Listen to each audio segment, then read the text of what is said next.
What's up, everyone? Good morning, good afternoon, however you're watching this, but most importantly, hope you're drinking it with a coffee, because this is my breakfast here. And as always, this is our breakfast training talk. I think this is episode 12 now.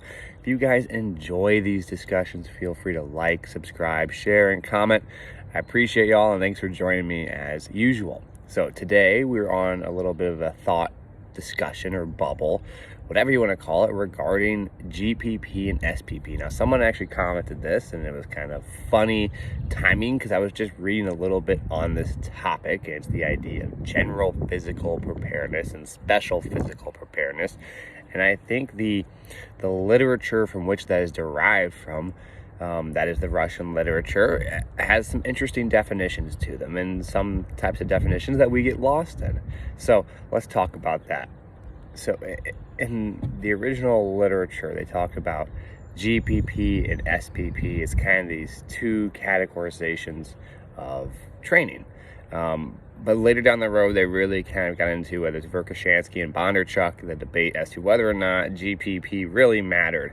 And instead of calling things GPP, general physical preparedness, that was kind of a nebulous term and not connected to sport, because as they found out, GPP wasn't associated with any sporting results out of anything beyond a very low level of performance. So should we really care much about it? Instead, what people are often saying and using was they were calling GPP just a form of special training. So let's explain what these are. Special training, or I like to think about it as specific training, because special training, well, they use it as SPP, they do call it special or specific, whatever. I call it specific. Is working the right muscles that are involved in sport. If we're not, GPP is working just the body as a whole. So like maybe swimming might be GPP for basketball. Not saying it's useful, just saying that's what it might be. It's working the body in totality, not anything. That was a giant bumblebee that just passed my head, if you guys saw that. But GPP, like swimming and basketball, it's working the body in totality, but not really, straining any specific system for development, which is why it's used at times for recovery. Right? You make the body work, you have the system as a whole working, but it's not necessarily straining the muscles that are involved in sport. Therefore, it's a way to have some sort of physical activation without having it strain those sport-specific tissues. So on the other hand, SPP is sport specific, and here it's kind of broken into several different categories depending on who you look at and what author. But either way, I think this is the best way to look at it. You have the author like Bondarchuk talks about special development and special preparedness exercises. And the easy way I just think about this, and I apologize if I butcher their definitions, I like to think about it like this. Special exercises or specific exercises train the right muscles. Within these categories, there's a muscle. It's kind of three categories. There's the actual sport itself. It's like if you're trying to dunk a basketball, that's dunking. That's the competition exercise. Then there are exercises that kind of train the neuro skill aspects of sport. Like they are the specific exercises. They are the kind of multi-joint exercises. Something like a step up, maybe like a 1-2 approach band resisted jump, or maybe a weighted 1-2 jump would be more skill specific. And then there's exercises that just target the muscles that are used in that jumping, so your quads. So something like a knee extension, yes, it's sport specific because it's working the right muscles involved in sport. But again, it's a spectrum, because maybe a squat is more sport specific than a knee extension, but because a squat is more sport specific doesn't mean the knee extension isn't.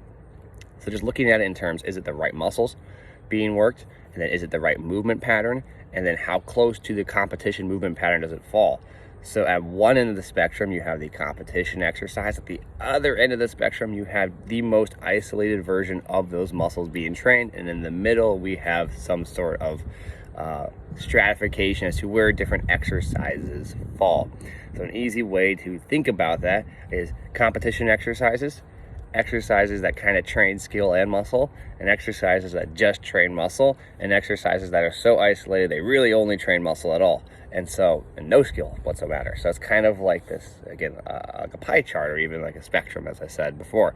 And that's the way I think about it, because at the end of the day, we want to train the muscles that are involved in sport, and raising the special physical preparedness or specific physical preparedness of an athlete involves getting the muscle structure of the things used in sport to be stronger. Verkhoshansky writes about in his books about motor potential. That's the general output your body potentially has to well produce mechanical work or force, and your body's ability to exert effort essentially, and how much potential could it have if it were to use it all when you jumped and jumped with the best skill possible. Well, that's dependent on the strength of those muscles. So in theory, just training those isolated muscles is going to raise the motor potential, but raising the motor potential does not raise the motor execution. That is the skill of actually doing it. We all know strong people who are just unskilled, who don't know how to do it and express their strength. So there's development of strength and expression of strength. Together they kind of mesh, and you have the spectrum. So certain times you might see in videos that I post or training that we'll be doing muscle movements that are more designed to target just the development of strength or a strength quality of the muscles, the quads, the glutes, the calves, the hamstrings, whatever.